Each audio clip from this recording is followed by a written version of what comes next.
এখনই আমি মানে আজকে যেহেতু উনারা রিপোর্ট দিলেন, আর গুম খুনের যে কমিশনার একটা আছেন ওনাদেরও একটা রিপোর্ট আমি জানি যে একটা তৈরি হয়েছে, কিন্তু সব কিছু আমার কাছে মনে হচ্ছে যে ধরেন একটা মামলা স্টার্ট করার জন্য মায়ের ডাক কিন্তু অলরেডি একটা সুচিন্তিতভাবে কিন্তু ওরা একটা কারা হারিয়ে গেছে, কবে হারিয়ে গেছে, কার নাম কি, সমস্ত কিছু যা যা লাগে একটা মামলা করার জন্য ওদের কাছে সব রিপোর্টগুলো কিন্তু করা আছে। তাহলে আমার যদি আমি মায়ের ডাকের ওই ইয়েটাই যদি নিয়ে নিই, তাদের ফাইলটাই যদি নিই, তাহলে আমি অনেকগুলো মামলার কিন্তু ঘটনা পাচ্ছি। তার মানে স্টার্ট করতে অসুবিধা কি? এক, তাহলে সদিচ্ছা বলতে যে শব্দটা বলছেন সেটা হচ্ছে যে এখানে কিন্তু অনেকে জড়িত। কে কে জড়িত? আপনি গিয়েছেন হচ্ছে আয়নাঘর, আয়নাঘর তো এখন শুনছি সারা বাংলাদেশ জুড়ে আয়নাঘর। তো সারা বাংলাদেশ জুড়ে যদি আয়নাঘর থাকে তাহলে নিশ্চয়ই এটা সমস্ত আইন শৃঙ্খলা বাহিনীর আন্ডারেই হয়েছে। এটা এখানে কিন্তু দেখেন ইন্টেলিজেন্স ব্রাঞ্চ কিন্তু যখন আর্মিতে আসছে, যেমন বাংলাদেশের মানে ডিবি, সিআইডি বলেন, র্যাব বলেন, সব জায়গায় ইন্টেলিজেন্স এবং প্রধানমন্ত্রীর নিজস্ব একটা ইন্টেলিজেন্স সবসময় থাকে, কাজ করে। তাহলে ওনার তত্ত্বাবধানে কিন্তু এই ঘটনা ঘটেছে বলেই বিশ্বাসযোগ্য, কারণ উনি সব জানতেন, জানার পরে কিন্তু স্টপ করেননি। আর শুধু উনি কেন এখানে দোষী হবেন, ওনার সাথে সাথে ওনার সারওয়ার্নের যে লোকগুলো সারাক্ষণই চামচাগিরি করেছে, আপনাদের অনেক সাংবাদিক চামচাগিরি করেছে, আপনাদের অনেক ইয়েরা বিভিন্ন শিল্পীরা যারা আছে তারা চামচাগিরি করছে, যারা এখনও আমি দেখতে পাচ্ছি সব পেশাজীবী ছিলেন। আমি আপনাদের নাম বলতেছি দুইটা কারণে, যে সবাই সাধারণ মানুষ কয়েকজনকে ভালো করে দেখে, সব পেশাদেরকে অত চেনে টেনে না, কিন্তু সাংবাদিক খুব ভালো চেনে, অভিনেত্রী চেনে, আমরা কয়েকজন যারা ডায়লগ দিই মাঝে মধ্যে তাদেরকে একটু চিনে রাখে, এরকম ধরনের।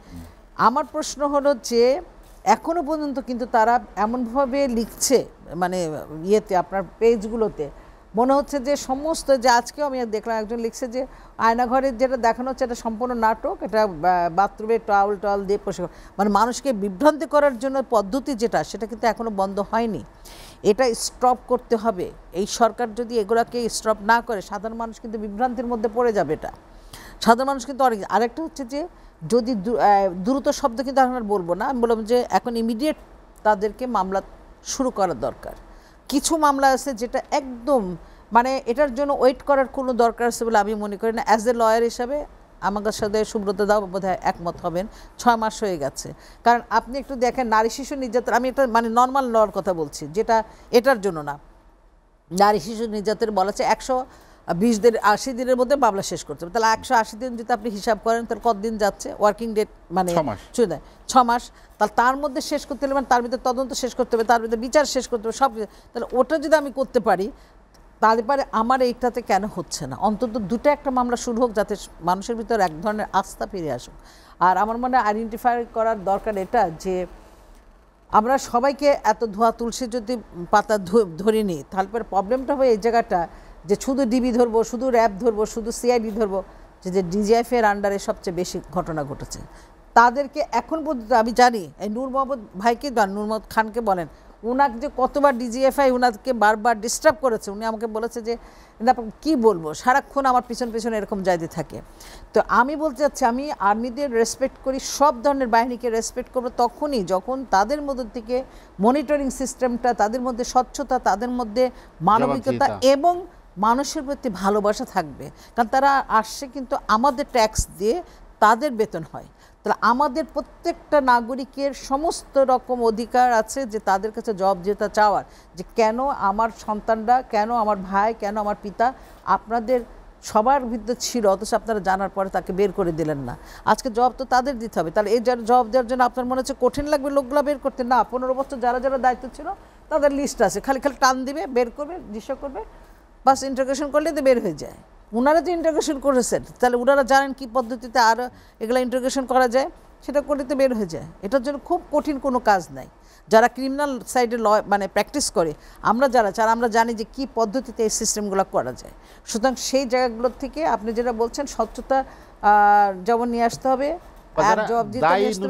তাদের তো গ্রেফতার পর্যন্ত তো করতে হবে, বা তাদেরকে আইনের আওতায় নিয়ে আসা। যে আইনের আওতায় নিয়ে আসার জন্য কেন আমাদের দেরি করতে হচ্ছে আমি বুঝতে পারছি না। আর একটা কথা, যে পুলিশ বাহিনীর মধ্যে যে একটা আস্থা যে ফেরত নিয়ে আসতে হবে তাদেরকে, সেটার জন্য দায়িত্ব কিন্তু আপনার স্বরাষ্ট্র মন্ত্রণালয়ের।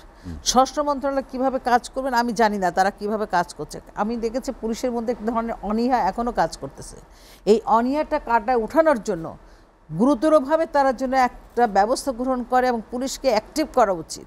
প্রয়োজন হলে পরে পিছনের দিকে যে পুলিশগুলো ছিল 15 বছর আগে যারা ডিপ্রাইভ হয়েছে তাদেরকে নিয়ে এসে এই জায়গাতে কাজ করানোর দরকার। তাহলে পরে দেখবেন যে অনেক জিনিসে এরাও চেঞ্জ হয়ে যাবে।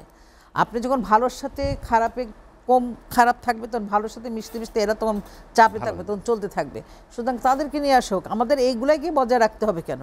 আমাদের অনেক পুলিশ বাহিনীর অনেক মানে অন্যান্য আইন শৃঙ্খলা বাহিনীতে যাদেরকে হাসিনা সরকার বাদ দিয়ে দিয়েছিল, যারা হয়তো খুব মেধাবী ছিল বা তারা আরও ভালো কিছু করতে পারতো, তাদেরকে নিয়ে এসে কাজে লাগানো হচ্ছে না কেন? তাদেরকে কাজে লাগান। আমার এদেরকে দিয়ে এই বিষাক্ত পানি দিয়ে তো বিষ নষ্ট করা যাবে না। বিষাক্ত পানিকে সরাই দিয়ে স্বচ্ছ কোনো পানি নিয়ে আসতে হবে। এটা যদি না করে তাহলে আমরা আর মনে হয় না যে খুব ভালো মানুষ, মানে ওনাদের যে ইমেজটা সেই ইমেজটাকে রক্ষা করতে হবে। এটা দুইভাবেই দেখা যেতে পারে। একটা হচ্ছে যে ভারত আশ্রয় দিয়েছে প্রথম দিকে ধরলাম যে আশ্রয় দিয়েছে, তারপরে যখন তারা মিডিয়ার মাধ্যমে যেভাবে বাংলাদেশের এই প্রোপাগান্ডা চালাচ্ছে, মিথ্যা গুজব, মানে সব হাসিনার পক্ষে, মানে কিছুই হয়নি, বাংলাদেশে যা ঘটনা ঘটেছে হাসিনাকেই বরঞ্চ দোষ, মানে খুব ভালো ছিল সেখান থেকে নিয়েছে। এই ধরনের প্রোপাগান্ডা যখন মিডিয়া চালায়, অন্তত ভারতের মতো দেশ, যে দেশকে আমরা মনে করে থাকি গণতন্ত্রের দেশ, এখন আর তাদেরকে আমরা গণতন্ত্রের দেশ না, আমরা বলবো যে মোদির দেশ হয়ে গেছে ওটা। কারণ তারা মিথ্যা, ওই যে ময়ূখ নাকি একটা নাচে ব্রিং করে, যাকে দেখলে মানুষ থুতু মারে, ঘৃণা করে, অসভ্য একটা লোক, মানে ওকে দেখলেই মনে হয় যে একটা জোকারকে নিয়ে এসে কেমন করে একটা টিভি চ্যানেল চালায় আমরা জানি না। যাও, মিডিয়াগুলো যেভাবে কাজ করতেছে ভারতে, সেটা আজকের রিপোর্টের পর তারপরও যদি তারা করে থাকে, তাহলে ভারতের উচিত হবে, সেই মিডিয়ার উচিত হবে জাতিসংঘের সাথে ফাইট করা, বাংলাদেশে ইউনূস সাহেবের সাথে না। কারণ ইউনূস সাহেব যেটা করেছে, এখন জাতিসংঘ একটা রিপোর্ট দিয়ে দিয়েছে, সত্যি মিথ্যা সমস্ত কিছু মিলেই দিয়ে দিয়েছে, এবং পুরাটাই বলেছে হাসিনা সরকার কিভাবে এই তাণ্ডব লীলা চালাইছে, কতজন মারা গেছে, কিভাবে মারা গেছে, তার বিস্তারিত একটা বিবরণ দেওয়া আছে।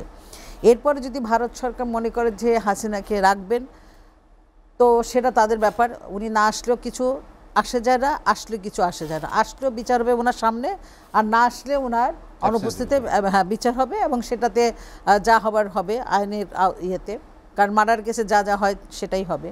কিন্তু ভারত সরকার এই এত বড় একটা চ্যালেঞ্জ ওনারা গ্রহণ করতেছে, বাংলাদেশের বন্ধুত্ব থেকে সরাই দিয়ে বাংলাদেশের মানুষের সেন্টিমেন্টকে দূরে রেখে শুধুমাত্র একটা ব্যক্তিকে ওনারা ধরে রেখেছেন। কোন আশায় কী আসে আমি জানি না। তারা মাঝে মাঝে বিভিন্ন ধরনের উস্কানিমূলক কথা বলছে, তারা বর্ডার ইয়েতে কাঁটাতার দিয়ে এক ধরনের উত্তেজনা সৃষ্টি করতে চেষ্টা করছে। তারা এত কথা বলে থাকে, তারা ফেলানির বিচার করেনি, স্বর্ণার বিচার করে নাই, প্রত্যেক দিন একটা না একটা লোক ধরে নিয়ে যাচ্ছে। আমরা যখন বলে থাকি তখন তারা আগে এই 15 বছর আমাদের মিডিয়ার জোয়ানরা কিন্তু পরে বিজিবি কিন্তু ওদের দিকে তাকাতে পারতো না, কারণ তাদের তো অর্ডারই ছিল যে তোমরা পিছন, ওরা যা করবে তোমরা চলে আসবা। এখন তো পারে না, এখন সাধারণ মানুষও কিন্তু প্রতিবাদ করছে ওই জায়গাটা। তার মানে কি দাঁড়ালো, সীমান্তে ভারতের যদি মনে হয় যে এতটুকুনও যদি তাদের বাংলাদেশের প্রতি তাদের একটা বন্ধুত্বপূর্ণ সম্পর্ক রাখতে চায়, তাহলে ইমিডিয়েট হাসিনাকে হয় ব্যাক করুক অথবা রাখুক, কিছু আসে যায় না। কিন্তু আমাদের নিয়ে প্রোপাগান্ডা, মিথ্যা প্রোপাগান্ডা যেন না চালায়। তারা যেন বাংলাদেশের যে সমস্ত কথাগুলো বলছে, এখনও বলছে, এই সমস্ত কথা থেকে বন্ধ থাকুন, নাহলে সুসম্পর্কটা নষ্ট হবে। কারণ আমাদের বন্ধু দেশ আরও আছে, সেই বন্ধু দেশ কিন্তু অলরেডি হাত বাড়াইছে যারা তাদের শত্রু। তো যখন তাদের শত্রু যখন এই দেশের বন্ধু হবে, অবশ্যই সেই জায়গা থেকে ভারতের জন্য খুব সুখকর হবে না, আমাদের জন্য হবে না, আমরাও অশান্তির মধ্যে থাকবো। এই অশান্তির চেয়ে বড় দরকার হচ্ছে ভারত যেন হয় হাসিনাকে ব্যাক করায় দিক, অথবা ওনারা রেখে দিক ওনাদের মতো করে রেখে দিক, কিন্তু আমাদের জন্য জ্বালাতন না করে।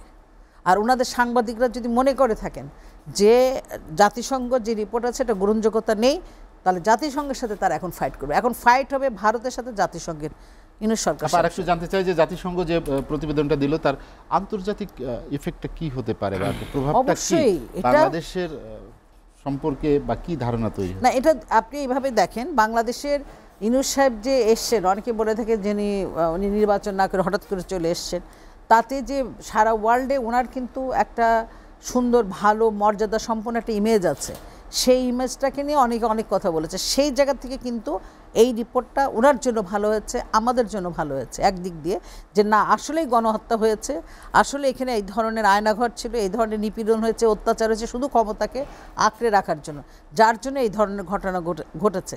সেই জন্য আমার মনে হয় যে এই রিপোর্টটা আমাদের বাংলাদেশের জন্য ভালো, এবং ভাবমূর্তিটা খারাপ খারাপ ওই সেন্স হবে, শেখ হাসিনাকে যে বলছে হিটলারের সাথে তুলনা হবে, মুসলিনের সাথে তুলনা হবে, বা আরও যারা অত্যাচার করে গেছে সারা জীবন তাদের সাথে তুলনা করা হবে, কিন্তু বাংলাদেশের জন্য খারাপ কিছু হবে বলে আমার মনে হয় না। বরঞ্চ এটা একটা সহায়ক ভূমিকা পালন করবে, আন্তর্জাতিক বিচারের ক্ষেত্রে করবে, এবং আমাদের যে বিচার করতে যাচ্ছে সবাই সেই জায়গাও কিন্তু এটা একটা বড় এভিডেন্স হিসাবে কাজ করবে।